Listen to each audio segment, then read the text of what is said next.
وهبتني لسانا ذاكرا وقلبا شاكرا يا الحمد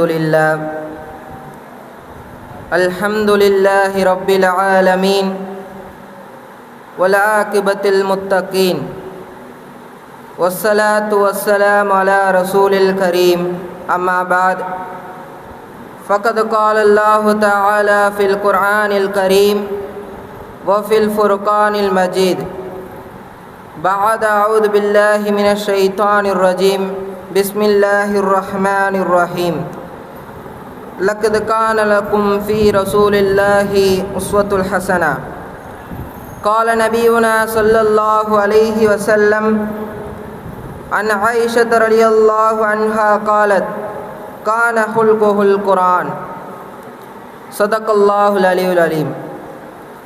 பேரும் புகழ்ச்சியும் ஏக இறைவனான அல்லாஹ் சுப்ஹானஹு வ தஆலாவுக்கே உண்டாகட்டுமாக. மேலும் கண்மணி நாயகம் ஸல்லல்லாஹு அலைஹி வஸல்லம் அவர்களின் மீதும் அவர்களின் அடிச்சுவட்டை அடிபிரளாமல் அப்படியே பின்பற்றி வாழ்ந்த உத்தம சத்திய சஹாபாக்கள், தாபியீன்கள், தபா தாபியீன்கள், குறிப்பாக இந்த மஜ்லிஸிலே அமர்ந்திருக்கக்கூடிய உங்களின் மீதும் என்னின் மீதும் அல்லாஹ்வினுடைய சாந்தியும் சமாதானமும் என்றென்றும் நின்று நிலவட்டுமாக. ஆமீன். கண்ணியமிக்க அல்லாஹ்வினுடைய நல்லடியார்களே, இந்த ரபியுல் அவ்வலுடைய மாதம் நபிகள் நாயகம் ஸல்லல்லாஹு அலைஹி வஸல்லம் அவர்களுடைய பிறந்த மாதமாக இருந்து கொண்டிருக்கிறது. இந்த மாதம் வந்தாலே போதும் நம்முடைய உம்மத்துகளிலிருந்து பல குழப்பங்கள் ஏற்படக்கூடிய காலகட்டத்தில் நாம் வாழ்ந்து கொண்டிருக்கின்றோம்.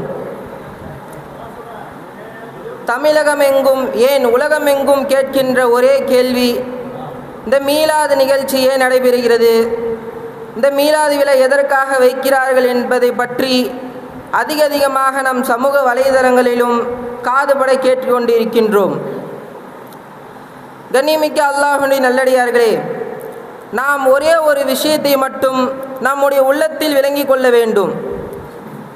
அல்லாஹ் சுப்ஹானஹு வ தஆலா தன்னுடைய திருமறையாம் அருள்மறையில் கூறியிருக்கின்றான், லக்கத் கான லக்கும் ஃபீ ரசூலில்லாஹி உஸ்வத்துல் ஹஸனா. நபிகள் நாயகம் ஸல்லல்லாஹு அலைஹி வஸல்லம் அவருடைய வாழ்க்கையை உங்களுடைய உம்மத்திற்கு ஒரு சிறந்த முன் உதாரணமாக இருந்து கொண்டிருக்கிறது என்று அல்லாஹ் சுப்ஹானஹு வ தஆலா தன்னுடைய திருமறையிலே கூறியிருக்கின்றான். இப்பொழுது நபி ஸல்லல்லாஹு அலைஹி வஸல்லம் அவருடைய வாழ்க்கையை தான் நம்முடைய வாழ்க்கையாக எடுத்துக்கொள்ள வேண்டும் நாம். ஆனால் இந்த காலகட்டத்தில் பெற்றோர்களாக இருக்கட்டும், யாராக இருந்தாலும் சரி, நம்முடைய பிள்ளைகளை நபி ஸல்லல்லாஹு அலைஹி வஸல்லம் அவருடைய வாழ்க்கையை போல் நீ வாழு என்றா சொல்கிறோம்? இல்லை அன்பான சகோதரர்களே, அண்டை வீட்டாரையும் தன் கூட படிக்கக்கூடிய பசங்களையும் பார்த்து அவர்களை போன்று நீ மார்க் எடுக்க வேண்டும், அவர்களை போன்று நீ ஒழுக்கமாக இருக்க வேண்டும் என்றுதான் நம்முடைய பிள்ளைகளை நாம் வளர்த்து கொண்டிருக்கின்றோம். அல்லாஹ்வின் நல்லடியார்களே, அல்லாஹ் சுப்ஹானஹு வ தஆலா குர்ஆனிலே கூறியது போன்று நம்முடைய வாழ்க்கையினுடைய முழு கவனமும் நபி ஸல்லல்லாஹு அலைஹி வஸல்லம் அவரிடம் மட்டும்தான் இருக்க வேண்டும். ஆயிஷா ரலியல்லாஹு அன்ஹா அவரிடம் கேட்கப்பட்டது. சஹாபாக்கள் எல்லாம் கேட்டார்கள், நபி ஸல்லல்லாஹு அலைஹி வஸல்லம் வாழ்க்கை எப்படி இருந்தது என்று கேட்டார்கள். அதற்கு ஆயிஷா ரலியல்லாஹு அன்ஹா அவர்கள் சொன்னார்கள், நீங்கள் குர்ஆனை ஓதியிருக்கிறீர்களா, நீங்கள் குர்ஆனை ஓதியிருக்கிறீர்களா என்று கேட்டார்கள். அதற்கு சஹாபாக்கள் எல்லாம் ஆம் என்று கூறினார்கள். அதற்கு ஆயிஷா ரலியல்லாஹு அன்ஹா அவர்கள் சொன்னார்கள், நபிகள் நாயகம் ஸல்லல்லாஹு அலைஹி வஸல்லம் அவருடைய வாழ்க்கை குர்ஆனாகவே இருந்தது என்று சொன்னார்கள். ஒரு சிறிய உதாரணம் எடுத்துக்கொண்டோம் என்று சொன்னால், நாம் இந்த உலக படிப்பில் படித்துக்கொண்டு எந்த விதமான படிப்பாக இருந்தாலும் சரி, டாக்டர், இன்ஜினியர் எதற்காக இருந்தாலும் சரி, அதற்கு ஒரு குறிப்பிட்ட ஆண்டு வைத்திருக்கின்றோம். 5 ஆண்டோ 3 ஆண்டோ அது போன்ற ஆண்டுகள் நாம் வைத்து படித்து கொண்டிருக்கிறோம். அதற்கேற்ற சிலபஸ் புத்தகங்களை நம்மளுக்கு தருந்து கொண்டிருக்கிறார்கள். அதே போன்றுதான் நம்முடைய வாழ்க்கைக்கு ஒரு கைடு என்னவென்று சொன்னால் குர்ஆன் வரையாக இருந்து கொண்டிருக்கிறது. அந்த குர்ஆனை எடுத்து நமக்கு சொல்லித் தருவதற்கு தான் அல்லாஹ் சுப்ஹானஹு வ தஆலா நபி ஸல்லல்லாஹு அலைஹி வஸல்லம் அவர்கள் இந்த உலகத்திற்கு அனுப்பி வைத்திருக்கின்றான். அந்த புத்தகங்கள் இன்ஜினியர் ஆகவோ டாக்டரோ ஆகுவதற்கு அந்த புத்தகங்கள் இருந்து கொண்டிருக்கிறது. அந்த புத்தகத்தை படிப்பதற்கு நமக்கு ஒரு கால அவகாசம் கொடுக்கப்படுகின்றது. அதை படித்து நாம் அதன்படி அமல் செய்து கொண்டிருக்கின்றோம். ஆனால் நமக்கு நம்முடைய வாழ்க்கையை பின்பற்றுவதற்கான குர்ஆனை ஓதுவதற்கு நமக்கு நேரம் இல்லாத காரணத்தினால்தான் இது போன்ற நிகழ்ச்சிகள் எல்லாம் நடைபெற்று கொண்டிருக்கிறது. நபி அவர்களை பற்றி, அல்லாஹ் ரசூலை பற்றி விலக்கி பேசி அதை கேட்டு நம்முடைய உள்ளத்தில் ஒரு மாற்றம் ஏற்பட வேண்டும். அதை கொண்டு நபி ஸல்லல்லாஹு அலைஹி வஸல்லம் அவருடைய வாழ்க்கையை நம்முடைய வாழ்க்கையாக பின்பற்ற வேண்டும் என்பதற்காக தான் இது போன்ற மீலாது நிகழ்ச்சிகள் நடைபெற்று கொண்டிருக்கிறது. அன்பான சகோதரர்களே, இல்மனுடைய கடல் என்று அழைக்கக்கூடிய இமாம் கஸாலி ரஹ்மத்துல்லாஹி அவர்கள் சொன்னார்கள், நபிகள் நாயகம் ஸல்லல்லாஹு அலைஹி வஸல்லம் அவருடைய வாழ்க்கை எப்படிப்பட்டது என்று சொன்னால் ஒரு கண்ணாடியை போன்றது என்று சொன்னார்கள். அங்கிருந்த மாணவர்களுக்கு யாரும் புரியவில்லை. நபி ஸல்லல்லாஹு அலைஹி வஸல்லம் அவருடைய வாழ்க்கை கண்ணாடியை போன்றதுனா என்ன என்று கேட்டபோது புரியவில்லை.